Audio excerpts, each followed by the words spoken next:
is going on, everyone? We are back in our Bears franchise in Madden 17, and it is time for a rather early mid-season update. We have reached our bye week here in Week 4, so we're going to take a break and take a look around the league to see what is going on in these first 3 weeks of the season.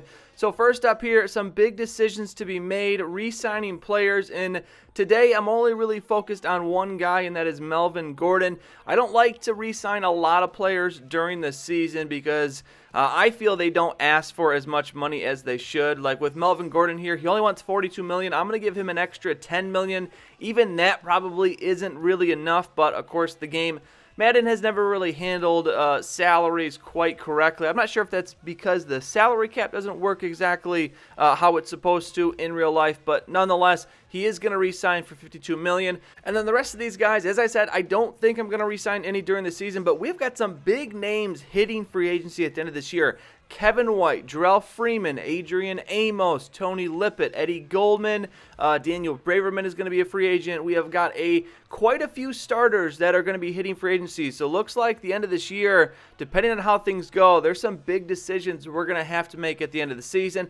So now moving on, here is the first look at scouting, and at the top of the draft board are 3 left tackles. Then you have a White power back, halfback, middle linebacker, free safety, middle linebacker. 3 middle linebackers in the top 10. We got 3 wide receivers in the top 15. Right tackle, right guard, left tackle. So there's a good variety here. The first quarterback, I think that was the first one at 17. Then we got one at 22. Some more middle linebackers, a couple halfbacks in the first round. It is very offensive heavy in this first round, as I'll highlight here in a second, going through a couple positions. But wide receiver is the position I'm focusing on first, and I have scouted quite a few. Then we've missed out on some defensive ends, and we have a couple outside linebackers. One that looks to be pretty good. I have him on the watch list already, and then we're working on a couple other ones.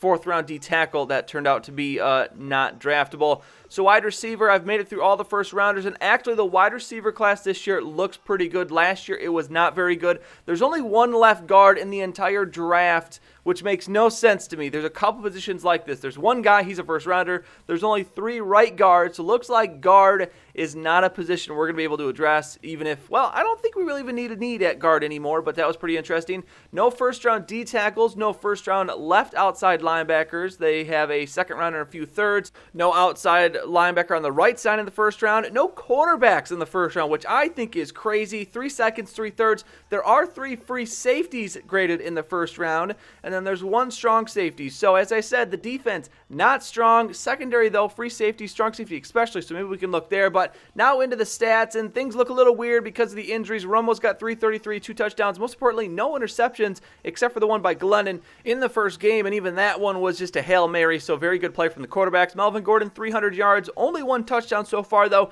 Alshon Jeffrey leading the way. Nice to see him back on the top of this list after a rough season last year. He's got 150 yards. Daniel Braverman, 132. Melvin Gordon almost at 100. Tyreek Hill leads everyone. He did that all in one game, as he is hurt now. 164 yards on just 6 catches, has the touchdown. No one with more than 1 touchdown catch. On defense, it's Voorhees, Greg, and Quentin Rollins leading the way with tackles. Tackles for loss, Voorhees, Greg has 5, Adrian Amos with 4, Leonard Floyd with 3, and then sacks, it's Leonard Floyd with 3, Hagman and McPhee with 2, and then Rudd and Goldman with 1 apiece. And then for interceptions, it is Amos, Fuller, and Craig who have 1 pick apiece. Now moving on to around the league, and Brock Osweiler leads everyone in yards, but he's got some pretty rough stats besides that. 5 touchdowns, 4 interceptions. Carson Palmer has started off very hot, almost 1,000 yards, 11 touchdowns, just 1 pick. Roethlisberger 9-1, a few guys 7-2. And looking at the interception leaders, it is Osweiler with 4, tied for the lead, only completing 61% of his passes as well. So even though he has a lot of yards, he's having a little bit of a rough year. Ezekiel Elliott leads the way, 10 yards ahead of Melvin Gordon, also a 3-touchdown cushion. We've got a rookie there in third. Adrian Peterson, now a member of the Bills, is right there at the top of the list as well. CJ Prosise, Ezekiel Elliott leading the way in touchdowns. Receiving, really weird name at the top here. Tavon Austin leads the league in catches, 3rd in yards. Hopkins and Edelman up at the top there, 3 yards separate them. We got Griffin Warren there from the Chiefs. And then moving on to defense, it is Trent Murphy leading the way in tackles. Fletcher Cox, Brandon Williams, and J.J. Watt lead the way in tackles for loss. And then sacks is Antoine Rogers-Cromartie, a rookie, tied with Jarrell Casey with 5. And then Anza, now a member of the Chiefs, along with Bruce Irvin with 4.5. And then interceptions, Cyrus Jones leads the league with 3. Then you got a bunch of guys there with 2 picks. So that is the Around the League update. Now looking at the standings and looking at the conferences here, the Chiefs have started 3-0. A bunch of teams at 2-1. You got the Bills, Ravens, Patriots are 1-2.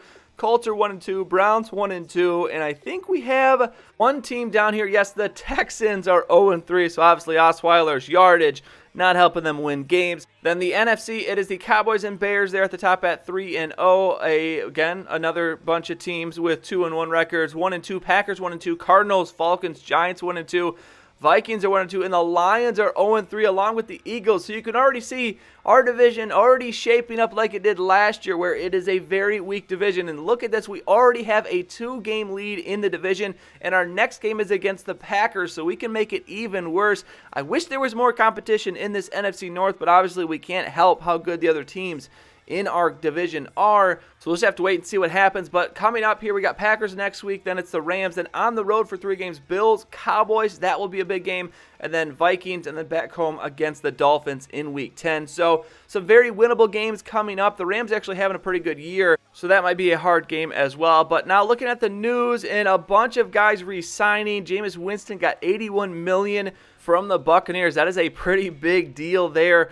But moving on, we are into week 5 now, and we have the 2-2 Packers up next. Looks like they won, so they still hold the 2-game deficit on us. So this is a big game. If we can win this game, we can really, really break open this NFC North early in the season, take command of that, and hopefully lock it up pretty early in the season like we did last year. But if we lose, we leave that door open for the Packers to come back. And you know, you can never trust Aaron Rodgers. This guy can go on an absolute hot streak, so we got to play our best next time. Romo will still be the quarterback. Dudley's out a couple more weeks, so hopefully Romo can continue to play well like he has. Hasn't been spectacular, but he's been playing just how we need him to play, managing the games well and not causing any turnovers. So we'll see what happens. Packers 2-2 against the 3-0 Bears next time. Make sure you don't miss it. That's it for this one. If you enjoyed it, please go and give it a like. I'd really appreciate it. And subscribe to see any future videos that I make. As always, thank you for watching, and I'll see you next time.